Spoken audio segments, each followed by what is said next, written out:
Oke, Assalamualaikum warahmatullahi wabarakatuh. Izin perkenalkan, nama saya Ferdi Febriansyah, kelompok terakhir kalau nggak salah, kelompok 14 atau 13.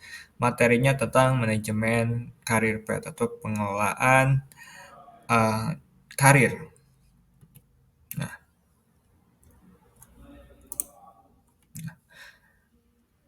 dari definisinya atau grand teorinya, yaitu menurut Mondi dan Martocchio, pengelolaan jenjang karir meliputi serangkaian proses yang membantu individu merencanakan, mengembangkan, dan mengelola arah karir mereka di dalam organisasi. Manajemen karir PET meliputi perencanaan untuk menunjang progres karir kita. Ini juga menurut Hoekstra tahun 2011, perencanaan jalur karir mengacu pada komitmen masa depan organisasi dalam hal mempertahankan karyawan dan menjamin promosi karyawan sesuai jenjang karir mereka. Karena organisasi sangat bergantung pada karyawan untuk mencapai tujuannya. Sekarang, apa tujuan dari pengelolaan karir? Nah, Shimamura tahun 2020 menekankan bahwa pengelolaan karir yang baik memungkinkan organisasi menjaga talenta terbaik mereka dan meminimalkan turnover. Dengan perencanaan karir yang jelas, karyawan memiliki motivasi untuk mencapai target dan mengembangkan kompetensi mereka. Apa itu rencana karir? Perencanaan karir adalah proses di mana orang menganalisis kelebihan mereka dan kelemahan dan juga keterampilan, minat pribadi, dan lain-lain untuk menentukan peluang kerja yang mana peluang kerja yang paling cocok untuk kita. Mereka kemudian menetapkan tujuan untuk mengejar peluang tersebut. Perencanaan karir mencerminkan tujuan profesional karyawan, visi lengkap tentang apa yang mereka cita-citakan dalam karir mereka. Dan Anda dapat menjalani perencanaan karir tanpa melibatkan pemberi kerja. Jadi by yourself gitu. Jadi bisa kita sendiri aja gitu yang bikin. Nah, ini cara membuat career path plan. Nah, yang pertama adalah assess your skill atau menilai kemampuan diri sendiri. Nah, menilai kemampuan sendiri itu penting sehingga progres karir kita akan lebih baik dengan mengetahui kemampuan diri kita sehingga kita tahu strengths and weakness, kelebihan kita dan kekurangan kita sehingga kita dapat mendevelop kemampuan kita yang masih kurang dan menguatkan lagi kemampuan kita yang harus ditingkatkan untuk peningkatan progres karir kita. Nah, ini adalah contoh pertanyaan-pertanyaan yang mungkin bisa kita gunakan untuk menentukan karir kita. Yang pertama adalah apa keterampilan kita dan pendidikan kita saat ini yang kita miliki. Nah, yang kedua adalah bagian mana pekerjaan yang saya saat ini yang saya suka dan tidak suka. Ya mungkin minat dan bakat seperti yang sudah Miss Lia eh, berikan penjelasan. Saat itu Miss Lia menjelaskan bahwa kalau kita ceroboh jangan menjadi seorang akuntan atau pekerjaan-pekerjaan yang memiliki tingkat ketelitian yang tinggi.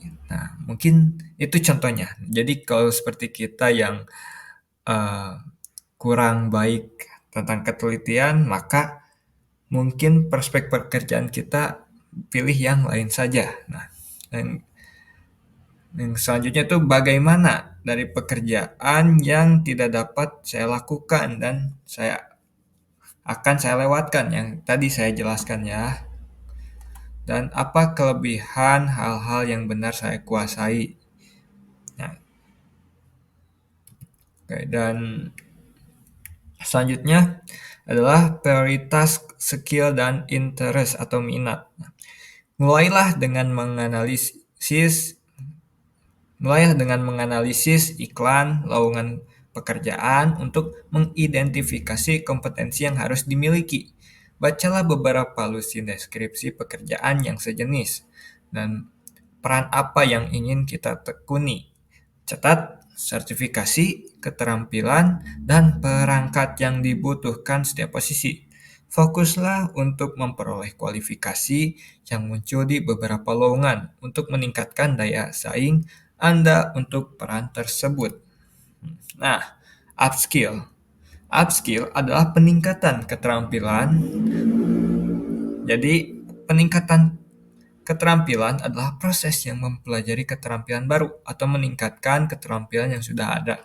Pendekatan ini dapat membantu kita untuk memperluas pengetahuan dan tetap kompetitif di pasar kerja yang terus berubah. Jadi kita bisa bersaing dengan karyawan-karyawan yang lain untuk mendapatkan pekerjaan atau meningkatkan pekerjaan kita. Karena kita selalu meningkatkan keterampilan kita, maka mungkin kita selalu beradaptasi dan juga kemampuan kita sangat dibutuhkan di pasar kerja. Nah, hal yang lainnya yang bisa kita jadikan acuan untuk meningkatkan planning untuk karir kita yaitu membuat personal brand. Personal branding adalah pengembangan identitas publik secara sengaja. Profesional seringkali membangun personal brand untuk memantapkan diri sebagai pemimpin industri dan meningkatkan visibilitas mereka. Nah, personal branding ini juga sangat membantu untuk kita, di mana di era digital, point of view dari orang lain itu sangat dibutuhkan tentang kita. Nah, karena mungkin kita memiliki personal branding yang jelas dan bisa dipercaya, maka mungkin HR ingin meng-hire kita. Ya, contohnya membangun personal branding di LinkedIn. Oke. Dan mungkin sekarang adalah yang akan dibahas yaitu politik kantor, di mana mungkin bisa menghambat dan juga mungkin bisa membantu gitu. Jadi seperti sisi koin yang saling menempel dan tidak bisa dilepaskan gitu. Jadi setiap pekerjaan, dimanapun ya pasti ada permainan power. Politik kantor dilansir dari Corporate Finance Institute. Politik kantor adalah suatu aktivitas yang dilakukan individu untuk meningkatkan status serta mewujudkan agenda pribadi mereka. Selain itu, menurut Kamus Online Merriam-Webster dan Ethics Sage, politik kantor adalah aktivitas, sikap, atau perilaku yang dilakukan untuk mendapatkan atau mempertahankan kekuasaan dalam bisnis atau perusahaan. Nah, terkadang politik kantor menjadi penghambat kemajuan kita agar bisa dipromosikan jabatan kita. Nah, pada umumnya, aktivitas ini terjadi karena motif seorang untuk menjual ide-idenya, mencapai target tertentu, atau bahkan mempertahankan posisinya di perusahaan tersebut. Dalam upaya mencapaikan semua itu, biasanya seorang individu akan melakukan hal-hal khusus seperti menjatuhkan rekan kerja, serta melobi atasan atau menjilat atasan. Dampak negatif dari politik kantor.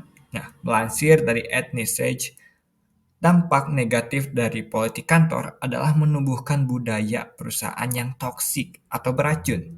Bagaimana tidak, dalam melakukan praktik ini, tidak jarang beberapa karyawan menjilat atasan atau menjatuhkan karyawan lainnya, bahkan temannya sendiri, untuk mendapatkan keuntungan tersendiri. Di sisi lain, karyawan yang merasa dirugikan tentu mempunyai keinginan untuk melakukan balas dendam.